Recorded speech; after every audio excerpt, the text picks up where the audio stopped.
The year is 1942. World War II rages across the globe. The United States Marine Corps faces a new and deadly enemy in the Pacific, the Imperial Japanese Army. The Marines are a proud and stubborn fighting force, yet they are ill-prepared for the brutal jungle warfare that awaits them.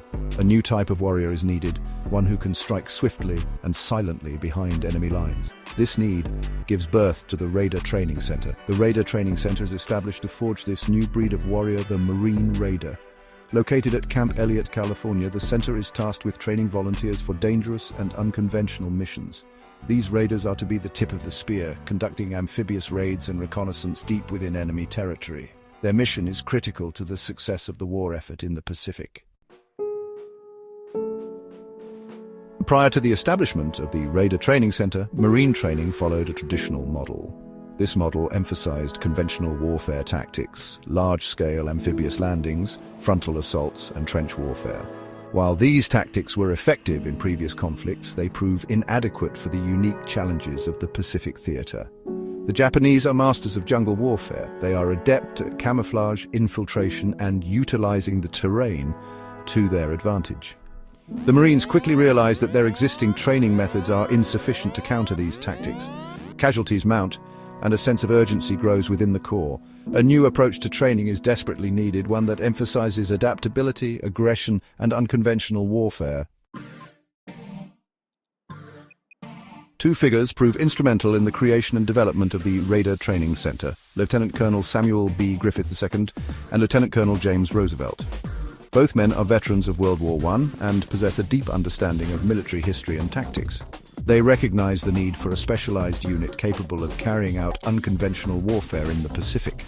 Griffith, a scholar of amphibious warfare, is tasked with developing the curriculum for the Raider Training Center. He draws inspiration from the British commandos and Chinese guerrilla fighters, incorporating their tactics and techniques into the training program.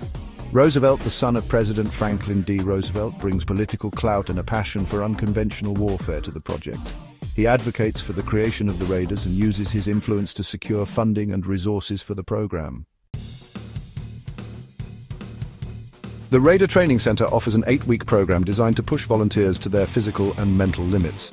The training is grueling and unforgiving, designed to weed out those who lack the necessary toughness, resilience, and commitment.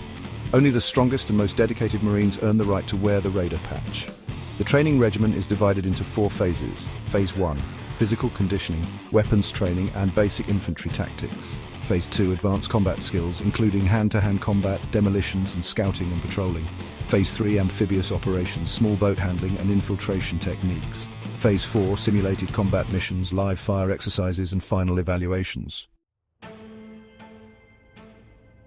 The Raider training curriculum incorporates a number of innovative tactics and techniques designed to give Marines an edge in the Pacific theater. One such innovation is the emphasis on guerrilla warfare. Raiders are trained to operate behind enemy lines, disrupting supply lines, ambushing patrols, and sowing chaos and confusion among the enemy. Another key element of the training program is the use of rubber boats.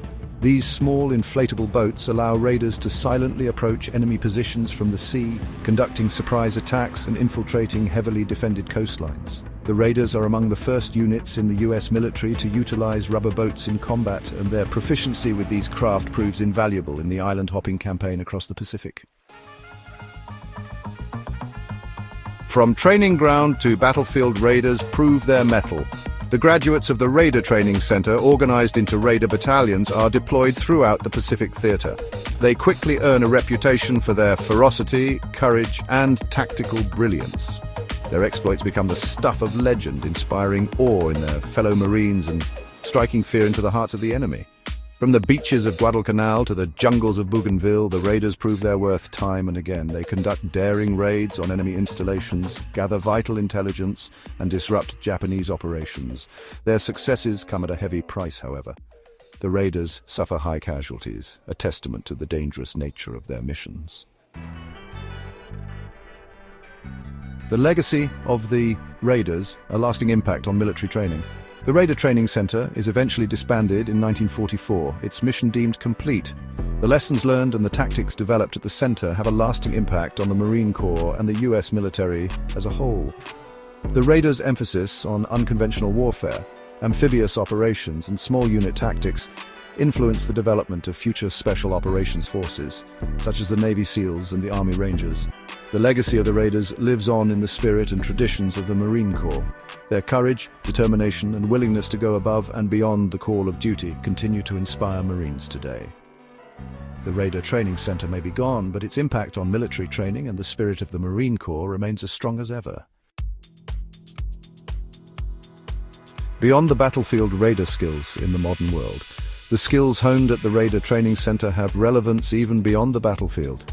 The emphasis on physical and mental toughness, adaptability, and problem-solving under pressure are valuable assets in many walks of life. Former Raiders have gone on to successful careers in law enforcement, business, education, and government, drawing upon the skills and experiences they gained during their time in the Corps. The Raider Training Center serves as a reminder that the human spirit is capable of incredible things when pushed to its limits. The Raiders' story teaches us the importance of courage, determination, and the will to succeed in the face of adversity. These qualities are not limited to soldiers on a battlefield. They are essential for anyone who seeks to live a life of purpose and meaning. Conclusion: the enduring spirit of the Raider. The Raider Training Center, though short-lived, left an indelible mark on the history of the United States Marine Corps.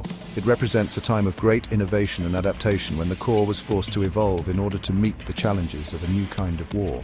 The Raiders, forged in the crucible of intense training, embodied the fighting spirit of the Corps, demonstrating unmatched courage and determination in the face of overwhelming odds. Their legacy continues to inspire Marines today, reminding them of the importance of adaptability, initiative, and unwavering commitment to mission accomplishment. The spirit of the Raider lives on, not just in the annals of military history, but in the hearts of those who strive for excellence in all aspects of their lives.